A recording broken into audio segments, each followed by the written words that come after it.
working for networks, newspapers, computer conglomerates, architects, and rock bands with partner Kiffer Keegan. Please welcome Keira Alexandra. So my small studio is called Work Order. That's my partner Kiffer on the right, and he's good at what I'm bad at and vice versa, which makes for one really good whole. So early on, I got some sound advice from one of my early bosses: do the thing you don't know how to do. It actually has the magical and opposite effect in a creative field, especially for a small design firm. We took this advice and put on a music festival. We set out to reinvent the music festival, actually, because, why not? So I'm going to quickly walk you through how we did this. First, survey the landscape. Do your research so you can solidify your strategy, so you don't come up with the same thing. We wanted a small festival with no lines for booze, food, or porta-johns.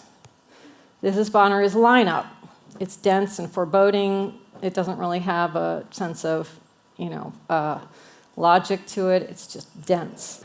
So we thought, all right, go small, go diverse, something other, something people don't have too much of. And we wanted to counter the kind of goofy, glow-sticky, poppy culture that festivals have become. We wanted something sexier, a little bit of mystery. So second, we had to define our vision, what it is, what makes us different. And we landed on a theme that we often do, because let's be honest, even when you're doing something you're not accustomed to doing, you come up with things you always love. So duality was our theme. And what is one better? Two. So duality does that. How do you put those things together to make them twice as good?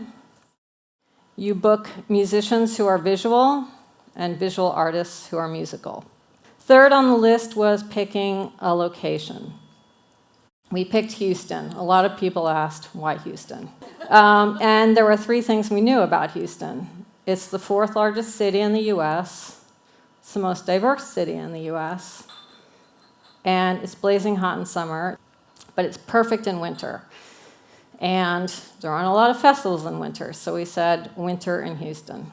So we wanted a place where we could have lots of experiences, both indoors and out, that would work during the day and at nighttime. We went on many visits looking at the site. This is in a warehouse district not far from downtown, so it had a really nice backdrop, had big open outdoor spaces, giant indoor spaces, which really afforded us the chance to have artists make things bigger than they'd ever been able to make before this. We said, here, take this giant warehouse, make your art. Fourth was to choose a name. What do we call this thing? We made a big list. We color-coded our list based on contributor. It was about 500 names. We narrowed it down to about 10. We picked this name pretty much unanimously with our music partners. And certainly there wasn't a music festival called this, so it was open to us. Fifth step, design a logo. We looked at dualities in terms of lunar symbols, since it was a day and night festival, since our name was Day for Night. We kind of transferred that into a visual metaphor, the camera viewfinder. We tilted the symbol back. We stuck some awkward type next to it. And then we kind of put it all together in what felt like a good cohesive package. And then we made variations, color, no type, wherever we could use it without type, we did. And then this was where it got hard. We had to promote it. We're promoting something that does not yet have anything other than a logo on a website. So we started with that. Here's our logo, here's our website. The website, of course, had a coming soon festival kind of vibe to it. But we worked really quickly to make as much stuff as we could after that. So we kind of transposed the message to get away from the music festival thing. We put art first and then put music after. We did a lot of teases. The teases expanded message.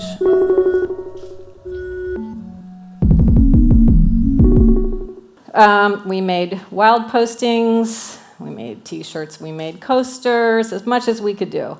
Then once we had the lineup, we released the lineup as a poster, as Instagram, as everything we could think of. And we divided it into the categories light and sound. We did a lot of these, announcing the artists who would be there. We, somewhere in the timeline, had to make the wristbands. And then we made a lot of teaser videos to try to explain this. This video was one of the very early ones we did with existing imagery from our artists.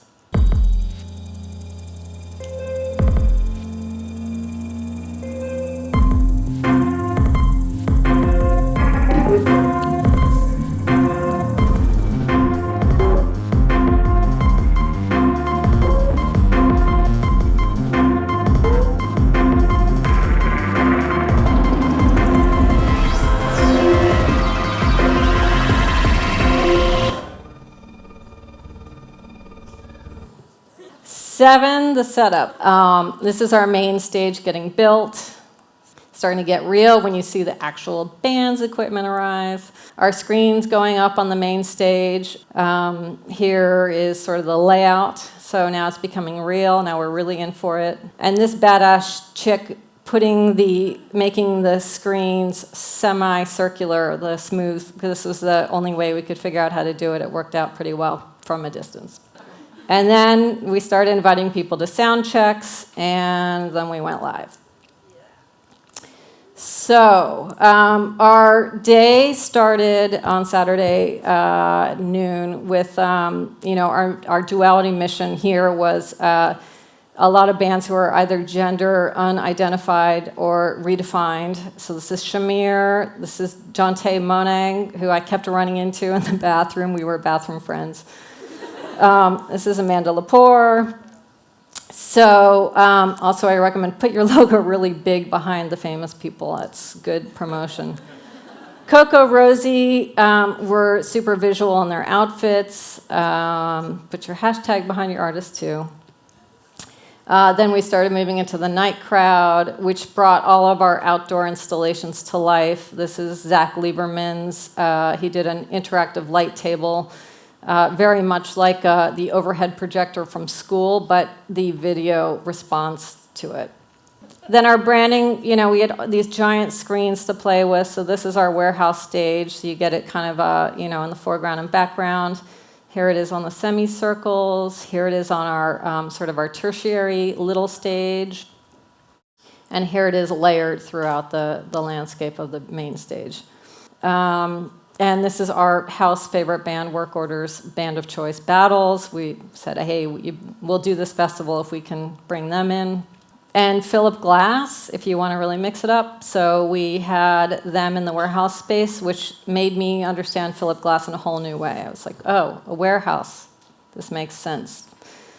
Here it is from the control booth, which was pretty fun. It's behind the scenes of the IMAG. Mark Eats did an interactive wall, so you'd go up and the pixels would move. People were doing crazy things like throwing things in the air to do it. I mean, people really got involved. It was pretty nice.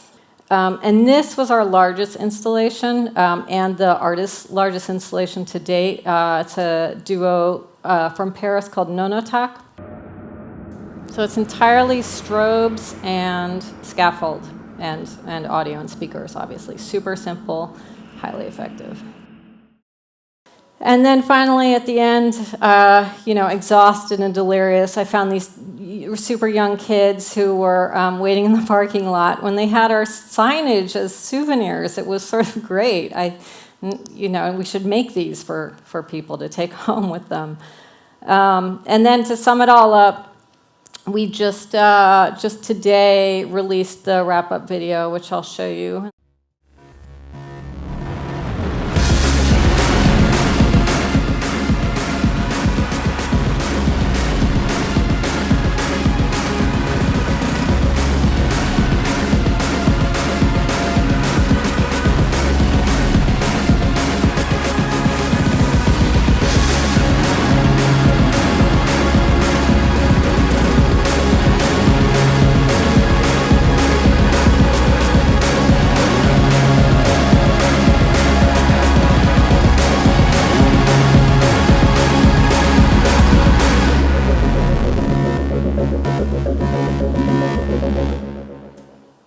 That's it. Thank you.